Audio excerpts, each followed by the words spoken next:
Capítulo 59. Fui despertada por suaves beijos na palma da mão. Só mais um segundo, Bartô, resmunguei sonolenta. Devo entender isso como uma sugestão para que eu apare a barba?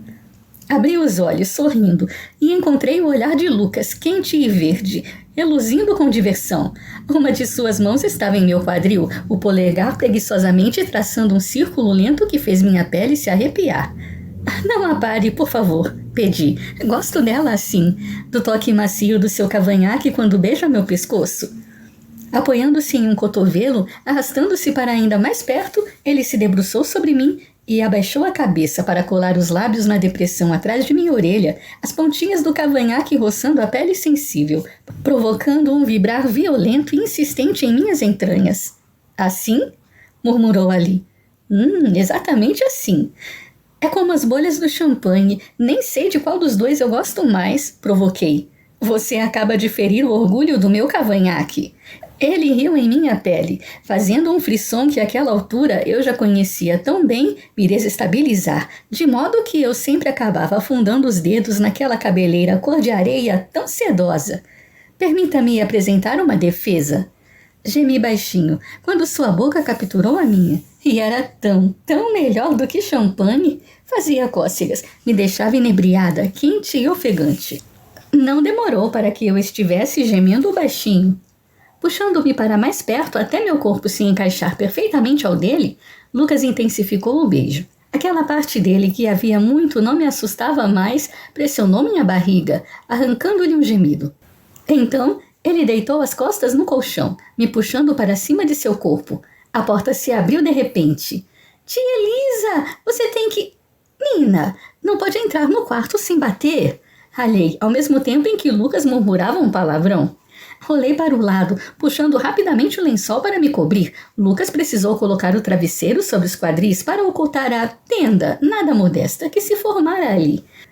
Aqui um potro acabou de nascer. Pensei que você gostaria de ir comigo conhecer ele. O que vocês estavam fazendo? Arqueou uma sobrancelha bem desenhada. Nós estávamos... Minha pele pegou fogo, sobretudo a do rosto. Bem, eu engasguei, improvisei. O tio Lucas estava me ajudando a desengasgar. Meu Deus, Elisa! Ele começou a rir. E por que você precisou tirar a roupa? Os olhos escuros de Nina se estreitaram, como os de Bartolomeu. Porque é assim que as mulheres adultas desengasgam. Ele ajudou entre risos. Verdade, tio Lucas? Em alguns casos, como os da sua tia, esse é o único jeito. Ela ponderou por um momento, a testa levemente enrugada. É melhor eu não engasgar então, concluiu. Não vou querer que um menino veja minhas roupas de baixo. Continue pensando assim, até ter 30 anos, Nina. Tive a sensação de que ele não estava brincando. Nina, meu amor, eu vou adorar ver o potro, eu disse, mas vá indo na frente. Nós encontraremos lá daqui a pouco. Depois de hesitar por um instante, ela assentiu e saiu do quarto, encostando a porta. Embrulhei-me no lençol e corri para passar a tranca. Engasgada, Elisa? Eu me virei para Lucas, que agora ria livremente. O que eu poderia dizer a ela? Perguntei ofendida. Que tal que estávamos tentando fazer um priminho para ela e Ana Lu? Oh, sim. Revirei os olhos, voltando para a cama para me sentar no colchão. Não conhece Nina? Ela iria sair gritando isso aos 4 ventos e eu morreria de tanto constrangimento. Por quê? Ele ergueu os braços, dobrando-os atrás da cabeça e apoiou as mãos na nuca, brindando-me com a bela visão daquele peito largo, bem definido, e daqueles mamilos pequeninos que eu adorava. O que há de errado em um marido apaixonado amar a própria esposa com seu coração e seu corpo? Não me parece nada constrangedor. Bem, quando ele colocava a coisa daquela maneira... Mas confesso que mal posso esperar para que a reforma termine, continuou. Gosto muito da sua família, Elisa, principalmente agora que seu irmão parece não querer me matar o tempo todo, mas estou louco para tê-la só para mim. A todo momento alguém precisa da sua ajuda ou deseja ter sua companhia. Agora que minha família voltou para o interior, minhas chances vão melhorar exponencialmente. Fazia algumas semanas que os Guimarães tinham retornado para casa. Foi muito mais difícil dizer adeus a eles do que eu tinha imaginado, sobretudo a Rosália e Saulo. Havia aprendido a amar cada um deles. Lucas me consolara, prometendo que em breve nós os visitaríamos na vinícola. E eu mal podia esperar. O senhor Domingos lhe deu um prazo para a entrega da obra? Perguntei. Não, mas adiantou que não será rápido. O telhado foi afetado e terá de ser trocado. Imagino que serão necessários uns 6 meses, até que possamos voltar. Ele não conseguiu ocultar a melancolia. Está sentindo falta do seu laboratório, não é? Ele franziu o senho. Um pouco, mas tem me sobrado tão pouco tempo ultimamente que eu não conseguiria trabalhar nele. Nunca pensei que teria tantas cartas para responder. Parece que o mundo todo tem perguntas a me fazer. É compreensível. Você fez uma descoberta e tanto, Lucas. Sua teoria se confirmara. O jarro que ele havia sacudido estava completamente azedo no dia seguinte, assim como o outro, que ele quebrara propositalmente para analisar uma amostra. O chá, no jarro que ainda estava intacto, continuava límpido. Mas Lucas teve dificuldade para transcrever seu experimento. Não por falta de inspiração, mas de tempo. A prisão de Matias fizera os dias passarem rápidos demais. Ainda estávamos na casa de Eustáquio e sua mulher, Vera, que fora muito atenciosa comigo, me oferecendo chá, comida e sais para me acalmar quando a guarda chegara. Eu relatara tudo o que Matias tinha dito sobre a morte da senhora Albuquerque, a noite em que o vi em meu quarto e sua tentativa de me matar naquela manhã. Um dos guardas, ao averiguar a casa, encontrara os bilhetes com a caligrafia de Matias, além da faca que ele usara para ferir Lucas e me ameaçar. O chefe da guarda decretara a prisão de Diógenes. Entretanto, eu tive de permanecer com Vera um pouco mais, já que Lucas acompanhara a guarda até a nossa casa. Seu rosto estava inexpressivo quando ele me contara que precisava fechar a ferida que eu abrira no ombro de Matias, e havia um brilho perigoso em seus olhos que me deixou inquieta.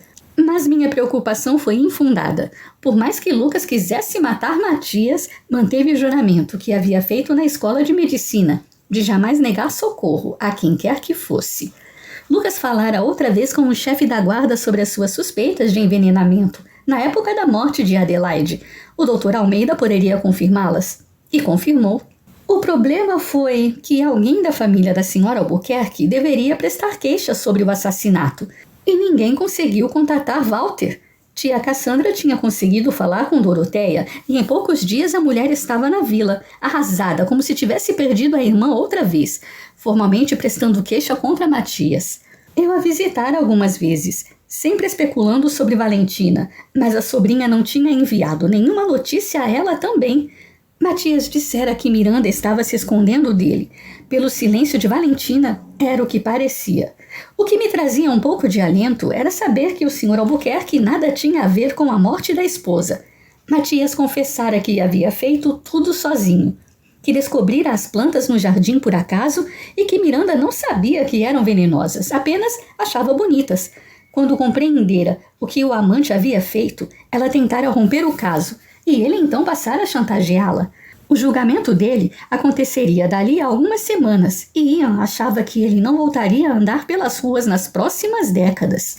Com tudo resolvido, Lucas pôde então se dedicar ao relatório de seu experimento, um documento de 18 páginas que explicava passo a passo tudo o que ele havia feito e os resultados obtidos.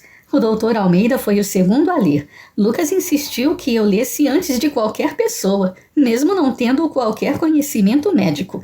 Ele discorrera de maneira tão brilhante que acabei compreendendo a enormidade de sua descoberta. E juro que vi lágrimas se empoçarem nos olhos do mentor de Lucas ao dizer a ele: desde que pus os olhos em você, sabia que estava destinado a algo grandioso. Depois disso, eu o ajudei a redigir um documento menos denso que foi publicado em um periódico e enviado a alguns amigos que o ajudaram a chegar até aquele resultado. Desde então, todo santo dia o Sr. Bregaro aparecia com uma dezena de envelopes de todas as partes do mundo. Lucas dedicava longas horas a responder todas as cartas. Entretanto, sempre arranjava um tempinho para me convidar para um piquenique, um passeio pelo jardim, uma volta pela vila. Nunca pensei que diria isso, mas, graças aos céus, meus dias voltaram à sua rotina. Nada de invadir casas, costurar pessoas, atirar em assassinos, apenas coisas seguras, como bordar, tocar piano, ler livros. As aulas com Samuel, no entanto, me ocupavam todas as tardes. Samuel e eu estávamos cada vez mais ligados. Apesar das dificuldades, Samuel aprendeu a ler e a escrever. Usei tudo o que pude, música, jogos, brincadeiras. Dessa maneira, seu cérebro conseguia gravar a lição. Ainda trocava algumas letras, invertia outras, e alguns fonemas o atrapalhavam muito. Tinha dificuldade para compreender um texto, mas se eu lesse para ele em voz alta, absorvia cada palavra. O mesmo valia para a matemática. Ele se confundia para fazer as contas no papel, mas as fazia de cabeça com uma facilidade impressionante. Eu estava tão orgulhosa dele. Meu menino havia mudado tanto. Seu vocabulário se ampliara, ganhara peso, andava limpo, ou limpo o bastante para um garoto de 9 anos. Seu olhar perdera aquela desconfiança que tinha do mundo. Acredito que Duarte tivesse alguma coisa a ver com isso. Ele fora inocentado das acusações de tentativa de assassinato, mas continuava preso, pois teria de responder pelo roubo das joias da senhora Henrietta. O futuro de Samuel ainda era incerto, e isso estava me tirando o sono. Pensar que a qualquer momento alguém de sua família apareceria e o levaria embora fazia meu coração doer. O Lucas me acalmava, dizendo que estava cuidando de tudo, que eu só precisava ser paciente. Mas como poderia, se a vida de uma criança estava toda de cabeça para baixo? Muito se especulou na vila sobre mim e os últimos acontecimentos. A noitada de Lucas, a tentativa de assassinato de Matias, sua prisão, o tiro que eu acertara nele. Meu nome e o de Lucas corriam a boca pequena com frequência. A cada vez que aparecíamos na vila, éramos alvo de olhares e cochichos. Olhe, Ofélia, parece que Elisa perdoou o marido pela noitada com aquelas mulheres. Menina tola, ouvi dizer que o libertino foi flagrado amarrado à cama com 6 ou 7 mulheres, Henrietta, um verdadeiro pervertido. Dizem que agora ele se endireitou. Também pudera. Parece que Elisa o ameaçou com uma arma e jurou matá-lo se o vir perto de uma daquelas moças. Será verdade o que andam dizendo, que o tal senhor Matias pretendia assassiná-la desde o começo e que a pobre Adelaide tomou o chá que era destinado a Elisa? Só pode ser, Ofélia. Adelaide nunca fez mal a uma mosca. Imagino que Elisa tenha brincado com o coração daquele rapaz e ele jurou vingança. Ela não é a moça recatada que nós pensávamos. Ela nunca me enganou, Henrietta. Nesses momentos, Lucas pegava minha mão e levava aos lábios, me assegurando de que estava ali comigo, que enfrentaríamos aquilo juntos. Foi então que deixei de me importar. Sim, eu ainda me preocupava com o bom nome da minha família, com o futuro das meninas, mas aprendi algo muito importante. As pessoas só conseguem feri-lo se você permitir. Quando compreendi isso, passei a me divertir com as fofocas descabidas e então, talvez porque não me importasse mais, os boatos começaram a morrer. Sempre tentei ser aquilo que esperavam de mim. Fiz o melhor que pude para corresponder às expectativas e, mesmo sem nunca ter feito nada que pudesse comprometer minha honra, ela acabou comprometida, porque estranhos decidiram especular sobre a minha vida. Mais de uma vez me perguntei por que eu dera tanto poder àquelas pessoas, por que me esforçava tanto para ser o que elas esperavam que eu fosse. Minhas convicções não mudaram. A diferença era que, agora, eu as expressava.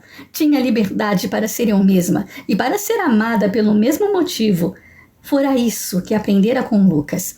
Ele se apaixonara pela ilusão que eu representava, mas amara o meu verdadeiro eu, sem máscaras ou disfarces, com todos os meus defeitos e minhas qualidades. Lucas me ensinara outras coisas também. Havia comprado um novo telescópio e muitas vezes saímos pela propriedade de meu irmão caçando estrelas.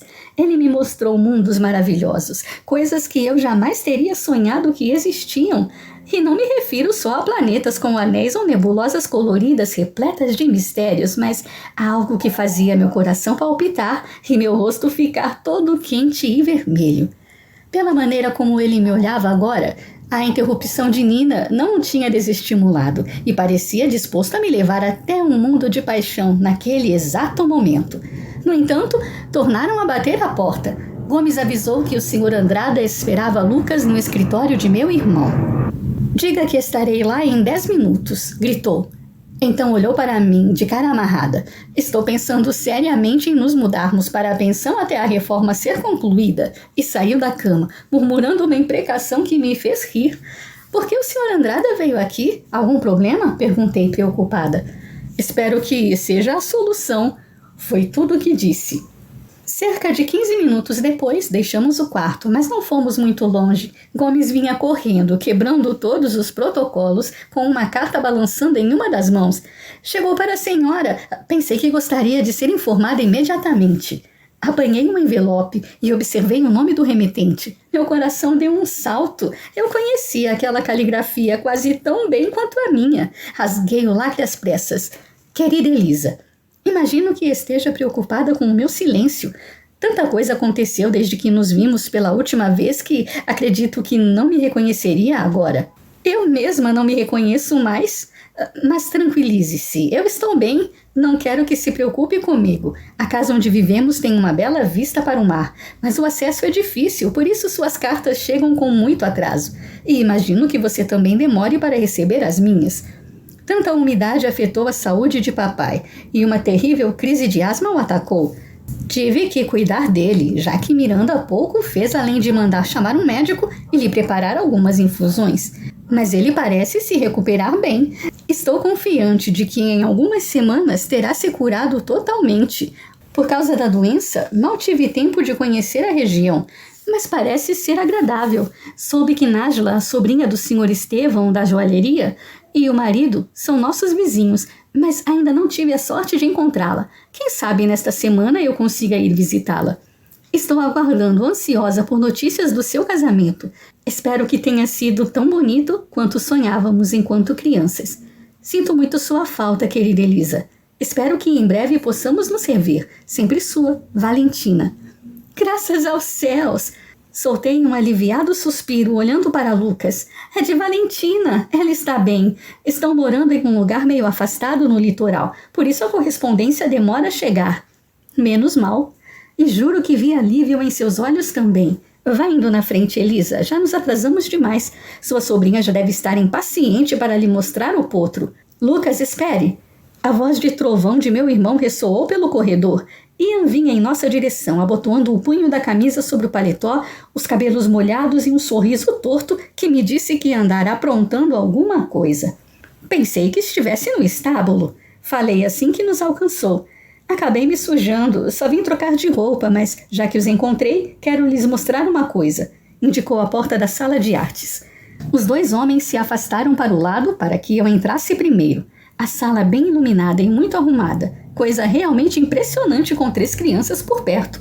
Era um dos meus lugares preferidos na casa, embora pensasse o contrário. Ian era um grande artista. Eu nunca me cansava de admirar suas obras. Ele e Lucas mal tinham pisado na sala quando eu parei de repente. Os olhos presos no quadro apoiado na mesa, a bela moldura dourada capturando os raios de sol e os refletindo como um prisma. Ian! Arfei, levando a mão ao rosto, os olhos ainda na tela. Meu Deus, é lindo! No retrato de meio corpo, Ian me imortalizara, usando o vestido de noiva de mamãe, o véu encobrindo parte de meus cabelos, as mechas negras se destacando contra a palidez do tecido. Meu rosto estava levemente de lado e meu olhar abaixado, fitando o buquê de amores perfeitos em minhas mãos.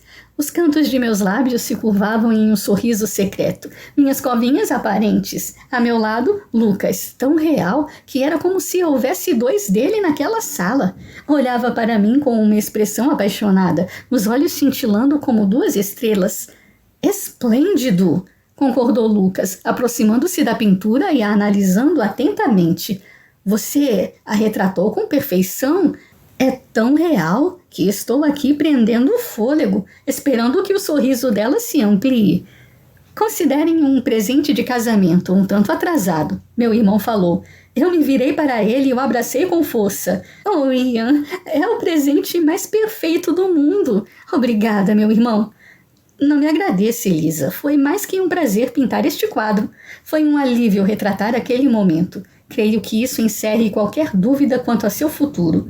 Eu o soltei e ergui o rosto para poder encará-lo. Havia triunfo em seu semblante, quase como se tivesse vencido uma batalha, o que me deixou muito confusa. E ele não ia explicar nada, a julgar pela maneira como contraiu as sobrancelhas e balançou a cabeça de leve, mas me olhou daquele jeito que eu conhecia tão bem, que dizia que eu não precisava temer mais nada. Obrigado, Ian. Lucas atravessou a sala e estendeu a mão para meu irmão. De fato, não poderia ter me dado um presente que eu apreciasse mais do que um retrato de Elisa. Apenas continue a fazer minha irmã feliz. Ian apertou sua mão, ao passo que Lucas fazia um aceno firme de cabeça. Um retrato nosso, corrigi Lucas. Nosso? A surpresa estampou o rosto de meu marido, e ele virou a cabeça, observando o quadro. Ah, sim! Agora vejo. Ian e eu acabamos rindo. Lucas então foi falar com um advogado e eu desci até o estábulo com meu irmão. Suponho que não vai explicar sobre o significado daquele retrato, comentei.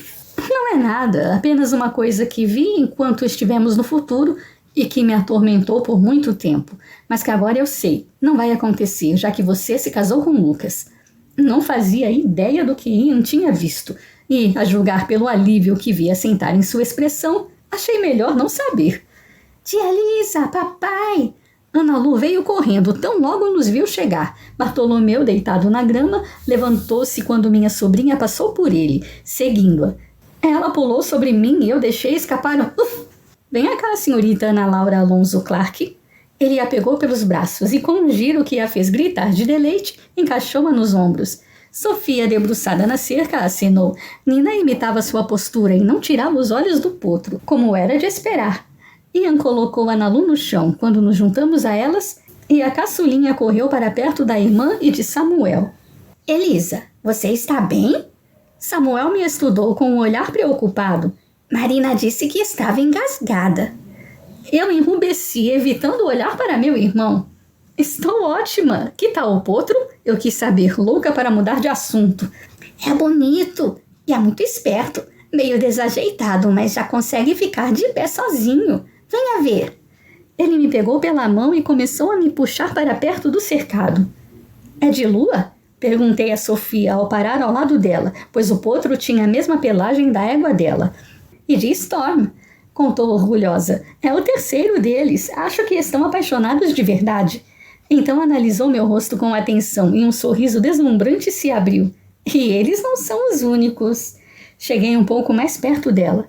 O que você viu realmente aconteceu, Sofia. Eu encontrei o meu felizes para sempre. Do jeito que você disse que eu encontraria. Eu nunca devia ter duvidado. Com algumas surpresas indesejadas, fez uma careta. Então se inclinou e cochichou. Mas esse é só o começo do seu felizes para sempre. E me deu uma piscadela. Quem precisa de uma fada madrinha quando se tem uma irmã como a minha? Melhorou, tia Elisa. E ergueu aqueles olhos escuros para mim. Estou bem, corei de novo. Já engasgou assim, mamãe? De ter que tirar a roupa para melhorar?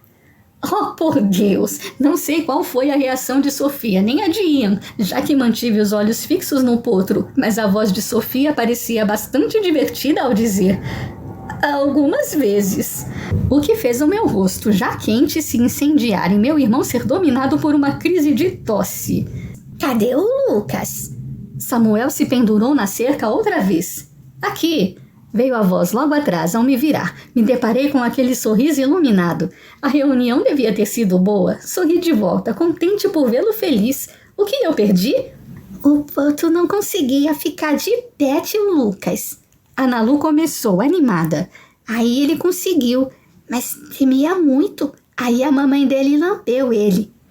O papai explicou que ela estava dando banho, esclareceu Nina.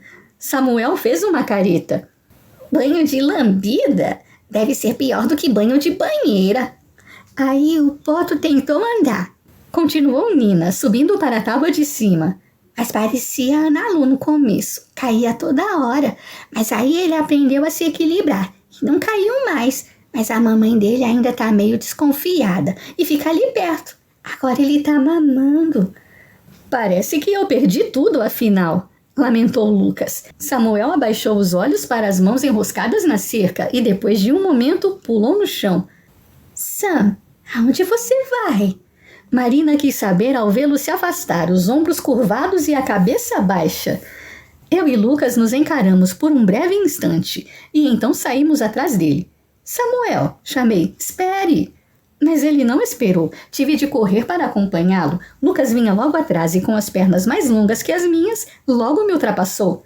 Samuel entrou em casa, seguindo a esmo pelos corredores. Lucas conseguiu alcançá-lo quando passava em frente ao nosso quarto e o empurrou para dentro. Não é justo, Elisa!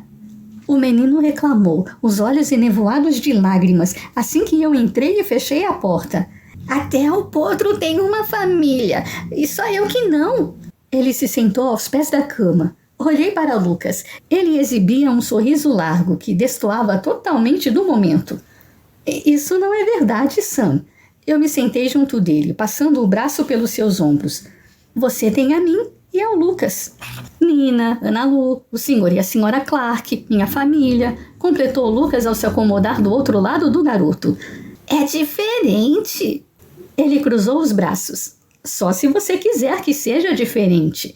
Acariciei seus cachos macios. Algumas vezes nós nascemos em uma família, como aconteceu comigo. Em outras nós a escolhemos, como aconteceu com Sofia. E eu e Elisa escolhemos você.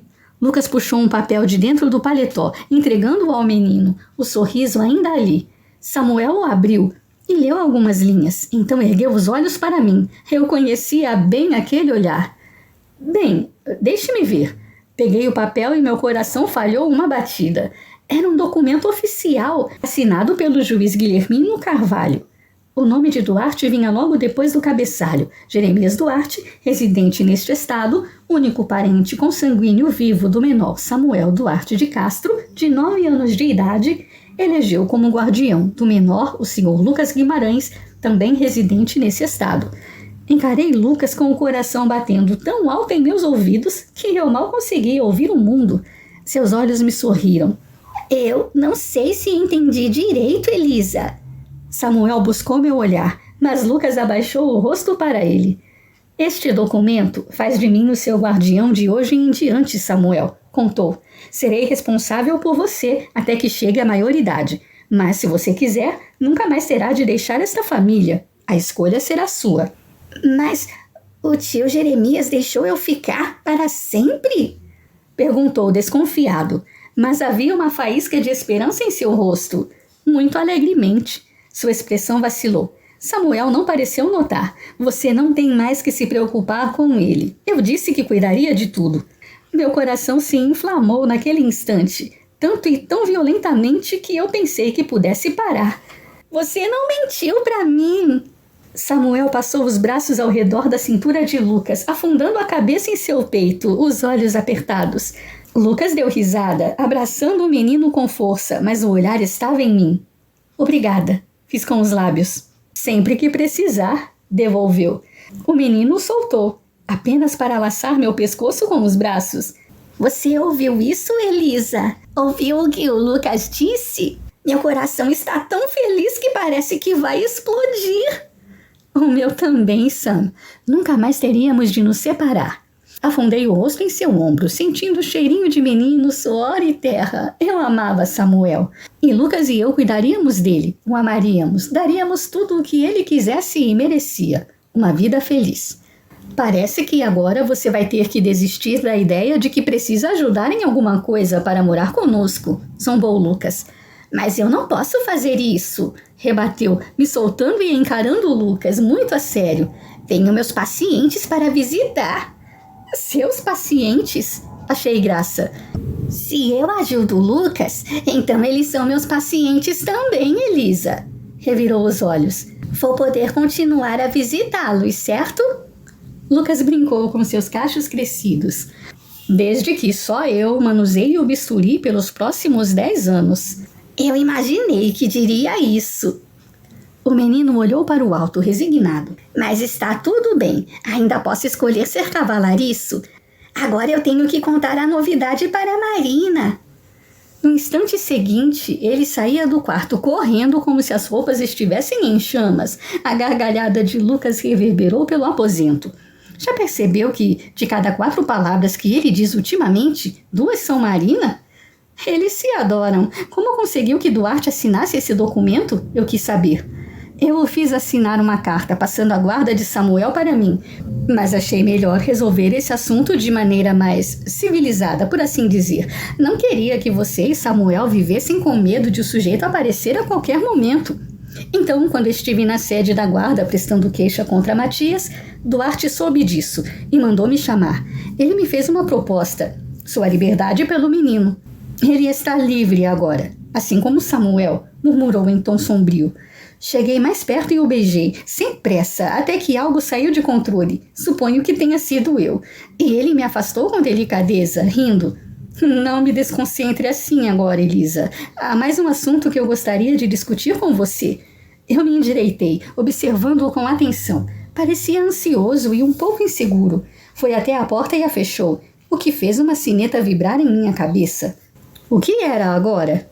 Ele voltou a sentar na cama, o colchão afundando levemente sob seu peso, e então me encarou.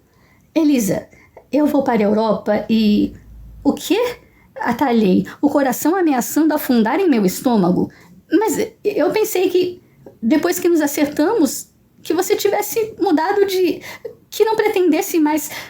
Ele colocou um dedo sobre meus lábios. E quero que você venha comigo. Coloquei a mão sobre o peito, tentando acalmar a palpitação. Uma faculdade em Paris me convidou para apresentar minha tese, contestou, libertando minha boca. A carta chegou na semana passada. Não respondi ainda porque queria definir o destino de Samuel antes, mas agora que tudo se resolveu, eu gostaria de aceitar o convite. E gostaria que você viesse comigo. A Paris? Na verdade, iremos a Paris depois. Ele pegou minha mão e entrelaçou nossos dedos. Ficaremos algumas semanas em Veneza. Veneza? Engasguei. Sei que não é muita coisa comparado a uma bela caneca de cerveja em uma taberna. Brincou. Mas pensei que você gostaria de continuar a ampliar um pouco mais os seus horizontes. Na verdade, quero lhe mostrar o mundo todo. Quero colocá-lo aos seus pés, Elisa. Oh, Lucas... Ele não percebia que já tinha feito isso? Que cada vez que olhava para mim eu sentia como se o mundo todo me pertencesse? Segurando o meu rosto entre as mãos, ele colocou a testa na minha. Venha comigo. Mas é claro que eu vou, Lucas. Até a taberna ou a Veneza. Eu quero estar com você. Pouco importa onde. Pouco importa. Ele inclinou meu rosto levemente para cima e reivindicou minha boca. De começo, o beijo foi suave e delicado, com carícias lentas e profundas. Mas então algo deu errado. Nós dois, desta vez. E logo eu estava afando, o coração aos galopes e a pele arrepiada. Quando Lucas se afastou, choraminguei um protesto. Minha nossa, acho que estou sendo negligente. Ele tirou o paletó e o jogou em algum lugar. Você ainda me parece engasgada. Pareço? Seus dedos começaram a trabalhar nos botões na frente de meu vestido. Você parece perigosamente engasgada. Mas não se preocupe, sei exatamente o que fazer em uma emergência como esta. Ele se curvou sobre mim, forçando-me a deitar, e aplicou beijos molhados e demorados em meu pescoço enquanto começava a me despir. Lucas, resmungou contra a pele de meu ombro, a mão subindo pelas minhas costelas. Nós precisamos... Mas eu me perdi quando ele escorregou a manga do vestido pelo meu braço e me beijou ali. Ai, aquele cavanhaque em minha pele. Eu sei, Elisa. Ele ergueu a cabeça e me encarou com intensidade, o rosto tomado de desejo e amor. Sei exatamente do que precisamos.